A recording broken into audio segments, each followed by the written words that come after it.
video, we're going to explore the formal definition of a limit at infinity. Many of you have some intuition and experience with calculating limits from high school, and that's very important, and we'll build upon that intuition when we use the formal definition of a limit. So, formally, what we mean when we say that the limit as x goes to infinity of a function f of x is equal to L is this rather large and formidable looking statement over here. And we're going to explore this statement through an example. The example we're going to use is this.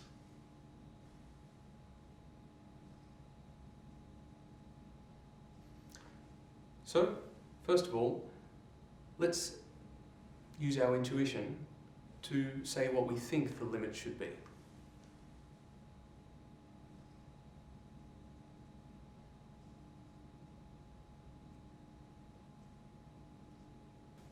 So, just using my intuition, I could say that the limit as x goes to infinity of f of x is this. And I can see that as x gets very large, nothing happens to the 50, and this bit here gets very, very small. So the limit as x goes to infinity is 50. Pictorially, it looks something like this.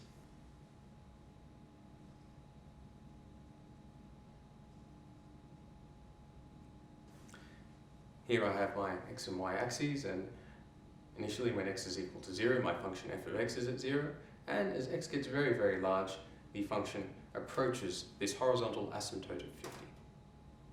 And this is as far as our intuition really takes us. It says that x is going towards infinity, going towards 50, and with a little more thought you can see that it's never actually going to be 50, but it's going to get pretty close. In fact, as close as you like to 50. The idea that the function is getting as close as you like to 50 is really formalized with this definition, that for any epsilon greater than 0, and the epsilon is really the as close as I like part. I'm going to say, I want my function to be close to this limit value. So I'm going to create an epsilon sausage around the limit value. Epsilon could be very, very small, perhaps. And what this is saying is that for any epsilon, small positive value, greater than 0, there is some m epsilon. So m is some number depending on epsilon. I'm going to draw it down here. M epsilon. There is some m epsilon, such that, that's the st, the difference between the function and the limit is less than epsilon. So this statement here is saying the function is inside my epsilon sausage for all x greater than epsilon. And you can see that for all x values greater than m epsilon, my function is inside the sausage.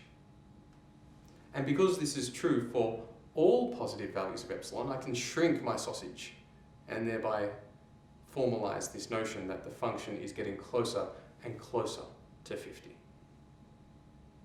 So this is the, I guess, intuition behind this definition. I'll show you next how to wield it for a particular value of epsilon, and then we'll follow that same style of argument for all possible values of epsilon. So as a preliminary step towards using the formal definition of a limit, let's first see what happens if we just choose some particular value of epsilon.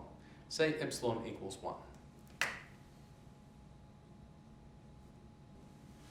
What this statement says we have to do is find an m epsilon such that this inequality here holds for all x greater than that m epsilon. What we'll do is solve this inequality here when epsilon is equal to 1. So I remind you, we're hypothesizing that the limit is 50. We're fairly confident about it, but we haven't proved it yet. And I'm not going to prove it here either, I'm just going to explore what happens when epsilon is 1.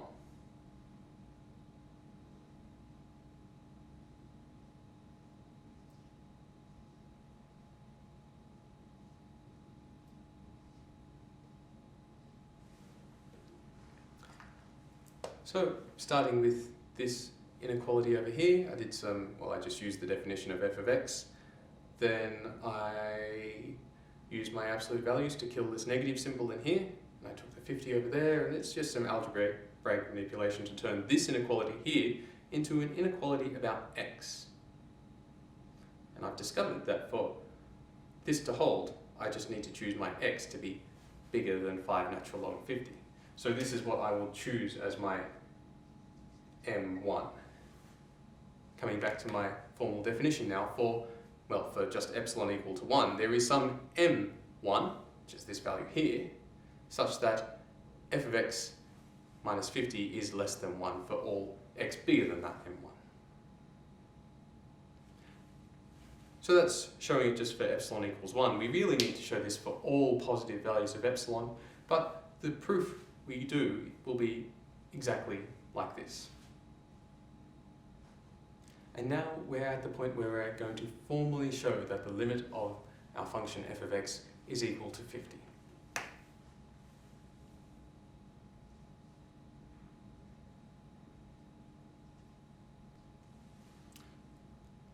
We'll start off like this. We're going to just choose some epsilon greater than 0. We're not going to fix it to a particular value. We'll only need that it's positive and not 0, in particular not 0. And we're going to solve this inequality here and hopefully discover the appropriate m epsilon, so that when we make x bigger than m epsilon, this inequality holds. So really this is what we want, and we're just going to work from this until we find the m epsilon.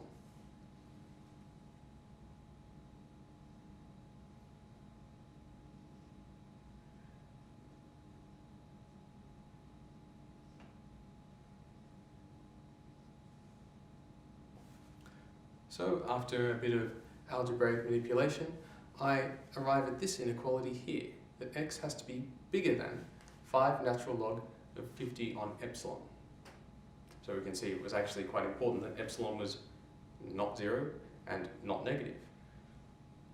And I'll take this value here as my m epsilon, so maybe I'll change that.